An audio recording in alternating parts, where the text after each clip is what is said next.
Hey! It's me, Neil. Valle.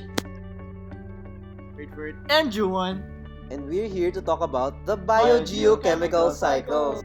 And if you enjoyed the video, don't forget to hit the thumbs up button, leave us some positive comments, share this video with all of your friends to help us get a good grade. Thank you. The biogeochemical cycles are any of the natural circulation pathways of the essential elements of living matter. These elements, in various forms, flow from the non-living to the living components of the biosphere and back to the non-living again. In order for the living components of a major ecosystem, such as a lake or a forest, to survive, all of the chemical elements that make up living cells must be recycled continuously. At first, this may seem like overly complicated scientific mumbo jumbo, but it can be simplified into 5 major cycles: the oxygen, carbon, nitrogen, phosphorus, and sulfur cycles. Though it may prove difficult to observe these cycles with the naked eye, they are invisible forces that sustain our ecosystem. This repurposing of molecules for the continuation of life has been going on for billions of years. The ancient but constant law of nature, death giving birth to life. It almost has a mystical ring to it. And what better way to delve into the world of the seemingly spiritual than a good old-fashioned Ouija board? Let's go! Oh, magic Ouija board. Which cycle would we do first? Yo, dude, you gotta be moving it. Are you moving it, Juwan? I'm not moving it, dude. Are you? Valle, you gotta be moving it, man. That's Nah, impossible. not possible. Oh, it's giving us something. Oh, yeah. Yeah, it's going somewhere. Oh, see. See? That could only mean Oh, The the, carbon carbon cycle. cycle. Well, I guess that's what we're gonna do The first. biogeochemical cycle of carbon. As we all know, carbon is an element, the basis of all life on Earth. The same carbon atoms are used repeatedly on Earth. They cycle between the Earth and the atmosphere. Plants pull carbon dioxide from the atmosphere and use it to make food through photosynthesis. The carbon becomes part of the plant food, and when organisms eat the plants, they take in the carbon and some of it becomes part of their own bodies. When plants and animals die, most of their bodies are decomposed and carbon atoms are returned to the atmosphere. Some are not fully decomposed and end up in deposits underground. After many years, they become part of oil or coal deposits.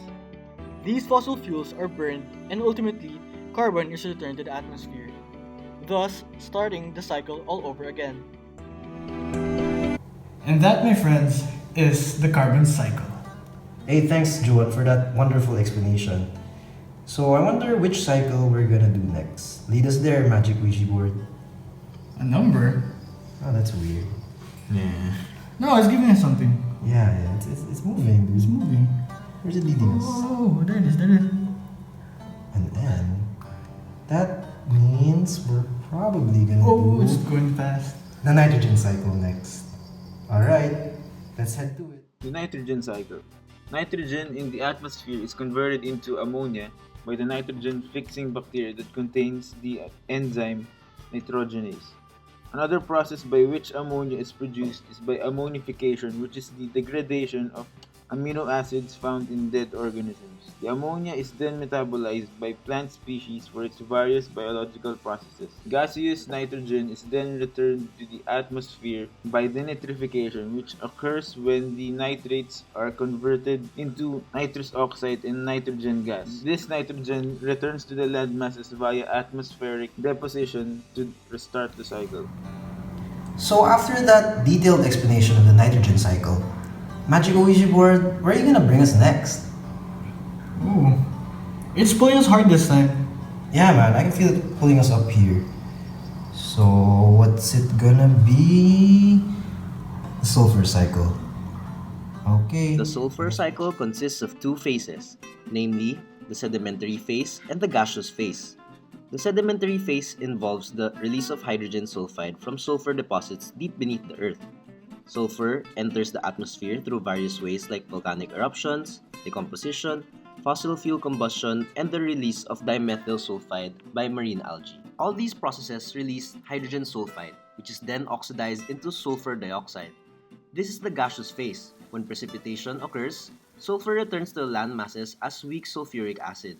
Since sulfuric acid is soluble, This is used by plants to produce various amino acids. As the heterotrophs consume the plants, the sulfur is passed on to them. After these plants and animals die, the sulfur in them deposits as sulfate, which is then reduced into hydrogen sulfide due to the lack of oxygen. The hydrogen sulfide is used by chemosynthetic bacteria, which turns it into elemental sulfur by reduction, then into sulfuric acid by oxidation. This constitutes the sulfur deposits in the ground.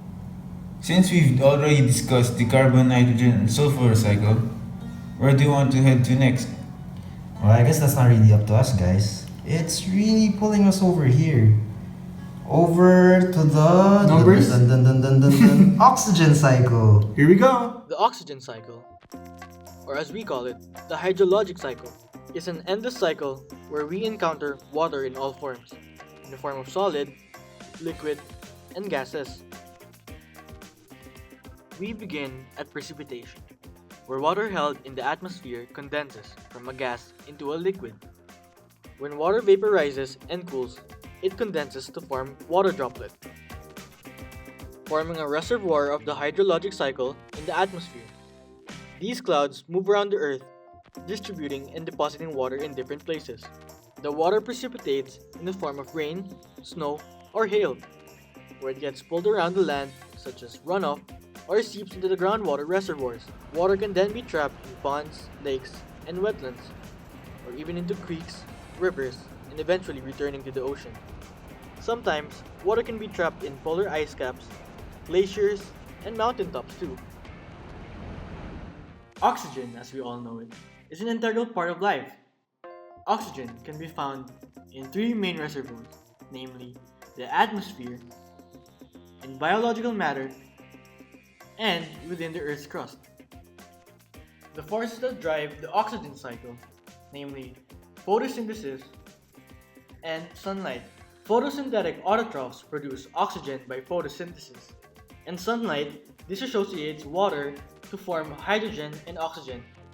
Both of these driving factors release oxygen into the atmosphere. Well, I guess last but not the least, we're gonna be tackling the Phosphorus cycle. Alright, let's go, guys. The phosphorus cycle is the slowest biogeochemical cycle. The mechanism for this cycle differs in terrestrial and aquatic ecosystems. The terrestrial phosphorus cycle is straightforward. From the decaying organisms, the inorganic phosphate from their cells are mixed with the soil, which is then taken up by the plants. The plants then are consumed by the heterotrophs, which eventually dies. On the other hand, the aquatic phosphorus cycle starts when organic phosphate in the water is consumed by phytoplankton, which is then consumed by zooplankton. These bacteria are predated by grazers, which excrete phosphate. Furthermore, when the decaying animals sink to the bottom of the ocean, the phosphate they contain form sediments which become trapped for long periods of time. However, some phosphate may return to the surface waters due to upwelling. The organic phosphate trapped within the sediments eventually reach the surface due to uplifting and weathering. They re-enter the cycle as inorganic phosphate through the intervention of human activities like irrigation or waste dumping. So, in conclusion, some plants and some animals obtain their nutrient needs from the solutions from the environment. Other animals acquire the bulk of their needs from the plants and animals that they consume. After the death of an organism, the elements fixed in its body are returned to the environment through the action of decay organisms and become available to other living organisms again. The biogeochemical cycles, basically the cycling of chemical elements required by life of living and non-living parts of the environment. These elements come in either a form of a gaseous cycle or a sedimentary cycle.